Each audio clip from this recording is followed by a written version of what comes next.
What's up, everybody? Recording here on Monday. My Monday episodes have become sort of a halftime during Monday Night Football episodes, so having some fun.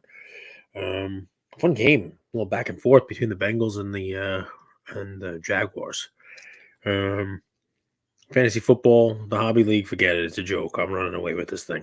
Vadim Bagels is my kryptonite. Besides that, you know, um, I think I've locked up the number one seed. In my other league, I drafted with Ian. I've said the same thing all along. Austin Eckler in the third spot. Ian wanted me to take Tyreek Hill. If we took Tyreek Hill, we'd probably be undefeated. We didn't. We took Eckler, and we're gonna win this week. But I think that moves us to like 5-8. We got an outside shot if we get a 6 win next week and the tiebreakers fall our way. We got an outside shot, so I'll keep you guys posted. But we're not here to talk about fantasy. A couple episodes ago, started talking about a bunch of people actually messaged me about it. Started talking about, what is the stuff now that's valuable? What is the stuff now, that people might collect going forward? Does Panini, not having licenses in the future? What does that create? What are the cards? And a lot of people wrote me with some suggestions. A lot of people wrote me with fun stuff, and it's something I was thinking about today. After the auctions that ended this weekend. And stick with me here. Obviously, we all know the headline, right? That the Babe Ruth card's over $7.2 million. Crazy price, third highest, actual sale ever. Just a big sale. People were talking about it could sell for 10, could sell for 12. Who the heck knows? I thought it would probably sell for more, but you know, I don't know if that's really about the card or if it's about the economic picture that we're in now, or just because something's really really rare doesn't. There's a whole bunch of reasons, but that's the headline. The hobby has taken one story and ran with it, and I saw it, basically plastered all over my timeline. And I wanted to come on, just not the stories, just you guys, the people who are listening, get the benefit of my thought on this. A lot of people posting big losses, right? The Tom Brady card, champ ticket sold this weekend, got demolished again. What was once a seven-figure card is now a couple $100,000. Same thing as the LeBron Exquisite, a card I'm familiar with. BGS 9 with a nice patch sold for like $260,000, $265,000, which, it's so funny to think about. Wow, that's so low. It's still significantly more than it was, back in 2019 even.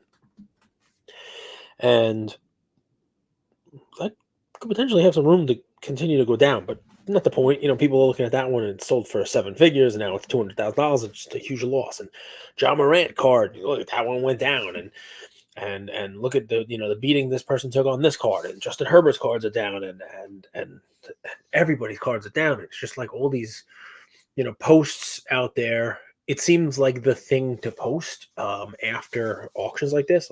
Look at this loser. Look at how much this person lost. And I know it's not as glamorous to talk about wins, and I don't even care to talk about this card is up, this card is.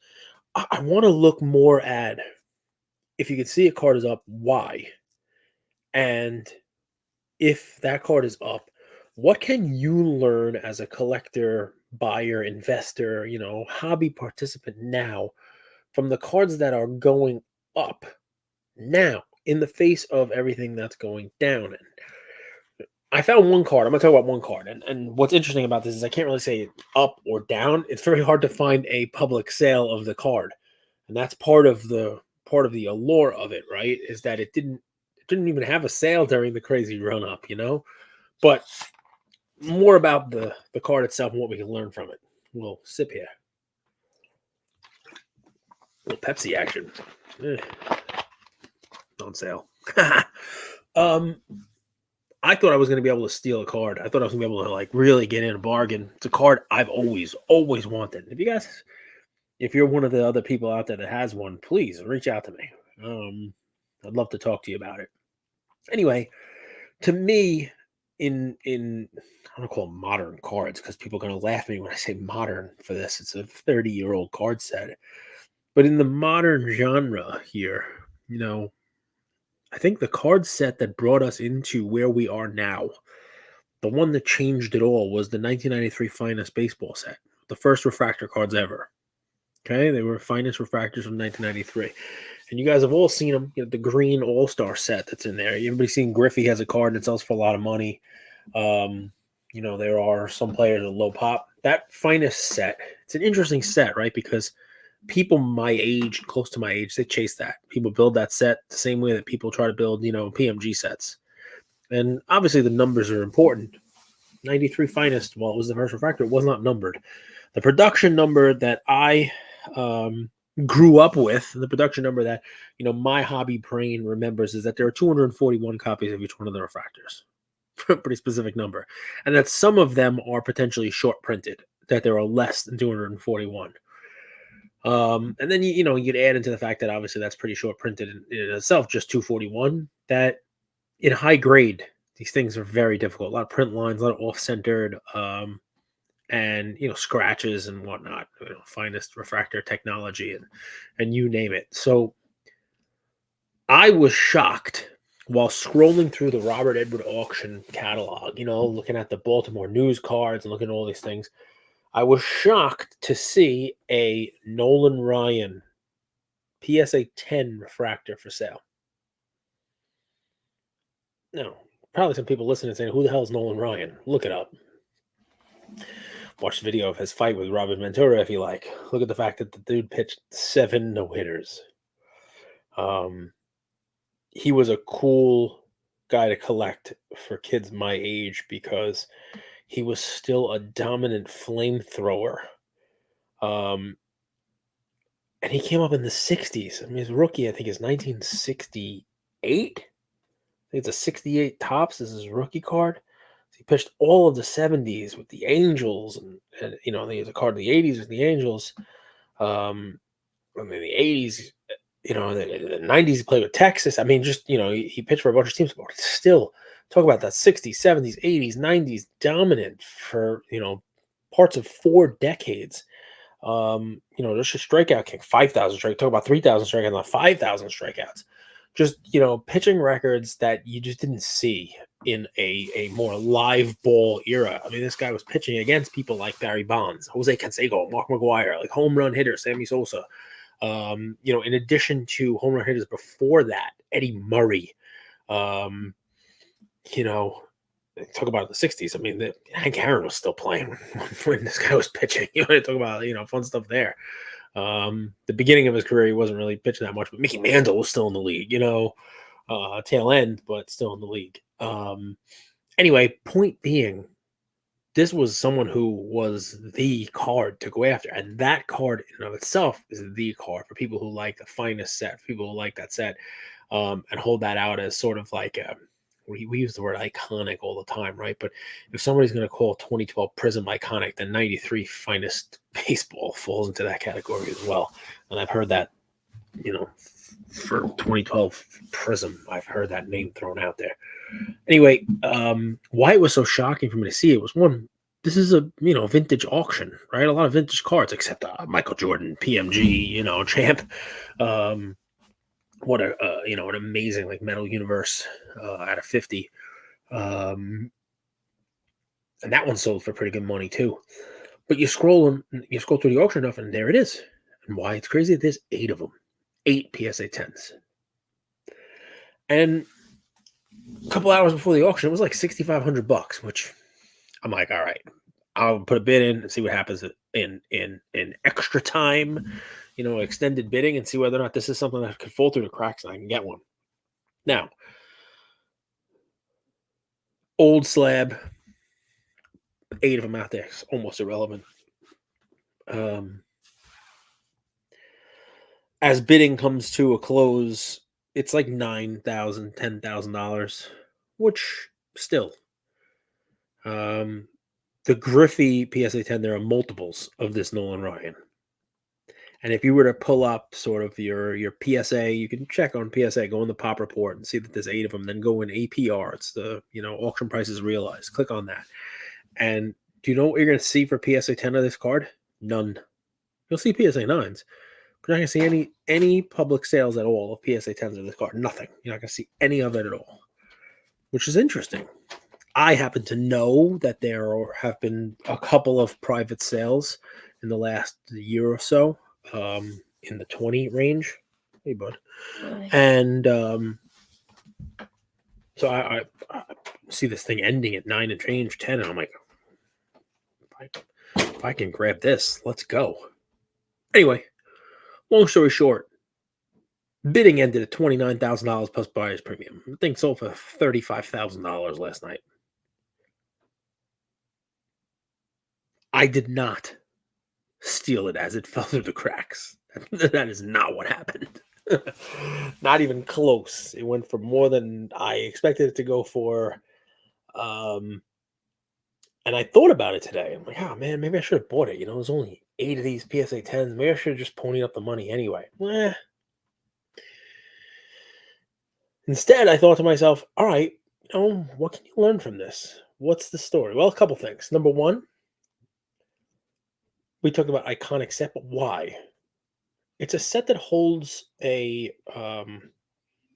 specific place for two reasons. Number one, it's going to hold a specific place for what it did for the hobby, and then what it did for collectors. Well, let's parse that out a little bit.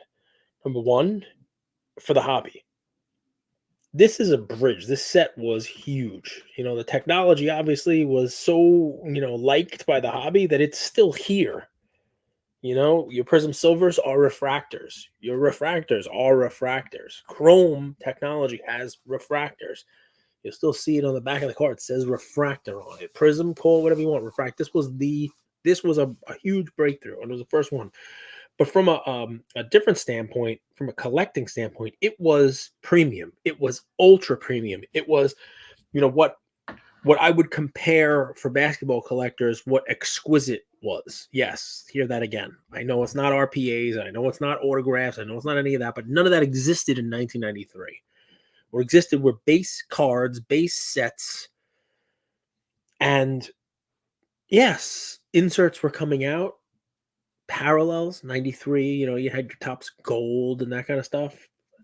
This was the first set that had that, where the cards themselves were premiums. Like I remember, I think I've mentioned this on the show a couple times. I remember going to the card store near my school, and packs of this were $30 just for a pack. Now in 1993, that was insane. Like that is, it was unheard of at the time. People were, you could get any pack basically for a couple dollars, right? And even that was a crazy, shift from the 80s, when you were able to buy packs for 50 cents. If you're paying 75 cents for a pack of cards, your regular baseball cards, um, you were probably overpaying. And then you had the Bowman of 92, and a couple bucks for a card, and you had all these other products come out. Upper Deck. Wow, people can pay how much for a pack of cards? Upper Deck. Boom. Finest refractor, ultra premium. And really what it did was, it sort of opened up the floodgates, right? It let the manufacturers know that there was an appetite for this. It let manufacturers know that, for lack of a better way of saying this, it wasn't just for the kids. It wasn't. There was an appetite for these high end products that were out there. And yeah, listen, this was fun stuff. Obviously, you guys know there were other inserts that were made, but this one took it to a new level, and the product itself took it to a new level. So for collectors who collected in that generation, Nolan Ryan meant something. This set meant something. The refractor means something, and layer on top of that, how rare they are and how rare they are in a high grade. You can understand why a card like that is going to sell for what it sells for, and more than it has sold ever before. I would venture to say that, it's going to be difficult because there's no real public sales. But even considering private sales, I think last night's sale in Robert Edwards is a record price for that card. And I like to throw that out there because you guys, it doesn't matter if you like baseball or Nolan Ryan or finest or refractors. That's not why I'm telling you this. I'm telling you this because no one else is. And you need something like this to counterbalance all of the other crap that's being put out there about how The Babe Ruth didn't sell for what everyone thought it was going to sell for, and a bunch of other cards didn't hit their reserve. And in all the auctions this weekend, every card that has sold is down, and people are taking record losses. And look at how much this person took a beating on this John Morant card, or this LeBron card, or this Tom Brady card. Okay, what I learned from this is a couple things. Number one, sometimes you got to block out the noise and really search for positive. But I'm not looking for negativity, positivity. What I'm looking for is information. There are still cards out there that people are willing to pony up record prices for. That is the headline. That is what should be the topic. Not everything is down. That should be the title of the episode. Not everything is down. But for whatever reason, right now it's in vogue to talk about down, down, down, everybody getting beating it, and no one wants to, dig a little bit for the stuff that is up. And then go a step further for you guys. Why is it up? Well, I think to steal something from what the Wharf is trying to do, the no recent comps. That's an interesting thing. And I think I could probably do a much longer episode on that. It's an interesting thing for two reasons. The easy one is no recent comp just means if it hasn't been for sale, it's rare. And if it's rare, enough people want it, and it's an iconic enough card, people have some draw to, nostalgia, whatever it is, people are willing to pay for it because they don't know when the next time it's going to come up. That's the key. If it hasn't come up for sale in so long that the PSA, Pop Report, and APR doesn't even have a sale on there, well, people are going to be willing to spend for that card because you don't know when your next opportunity is going to be. I woke up this morning with regret, thinking I might have to wait another 5 years for this card. Who knows what it's going to be then? I should have pulled the trigger. That's how you get a card that sells for $36,000, but that's probably 50% higher than it was a year or two ago, or even this past summer. Interesting stuff. But then the other part, and I'll wrap this up quickly because this is we'll get to a whole episode on this. The no recent comp phenomenon. I love that title. What's interesting about it is I think comps act as anchors on cards because the psychology that people have now is they don't want to be a loser on a card. They don't want to be the person who overpays. And it's easy to say, okay, set a new high, or sometimes you got to pay a record for a card. On a card like this one, where who knows what the record is? Everything's a private sale. There is no recent comp that we know of. And I think if there was, and maybe that private sale that somebody paid, let's call it $22,000 or $25,000, let's round up. Somebody paid $25,000 this summer. I think if that was out there, if that was on Card Ladder, Market Movers, the PSA website, if it was a known thing that this card sold for $25,000 just a few months ago, I don't know whether it sells for $35,000 or $36,000 last night. It may. There may just be somebody building a set, or maybe, someone needs it. But I don't know if folks are that willing to go so far above when it's in your face like that. And it's an interesting thing. It wouldn't necessarily bother me. Well, I don't know. It might. And if we're being honest, and maybe you could be honest, would it bother you? Would you be able to go so much higher than the last price? Or does that sort of set sort of an anchor for you, I guess is what I would say, right? Is it, does it make it harder for you to pull the trigger on a card when you know the comp is out there? And then go one step further. Since that is the case, and I believe that to be the case from a psychology standpoint here with people, any card that is liquid, any card that, has a lot of them out there, enough supply or more than enough supply, each new sale is probably just bringing the anchor down a little bit more because there's not going to be enough time to let that card appreciate if they keep coming up for sale, whether on eBay, you name it. Think about that when you talk about the Brady champ ticket and the LeBron RPA. If every month or even a couple per month auction shows these and they show up again as another sale, each one of those recent sales is an anchor in bringing the price down, down, down. I think the only thing that kind of changes the pricing on cards like that is they got to dry up. People got to stop selling them. They gotta stop showing up in auctions. And maybe enough time goes by where it's like, all right, you know what? We haven't seen that in long enough. It doesn't matter that the last comp is this. Somebody's willing to pay more.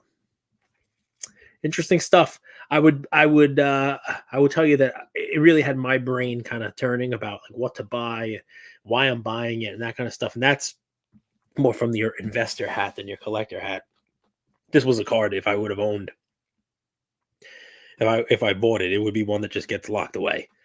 8 of them. It's the kind of card where when I do our collection audits, and it's like, okay, what is a card that I would really be pissed off tomorrow if I sold? That would be one, because who the hell knows when or if you're ever going to get a chance to get another one of those.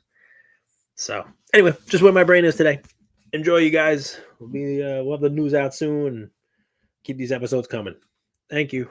I'll talk to you soon.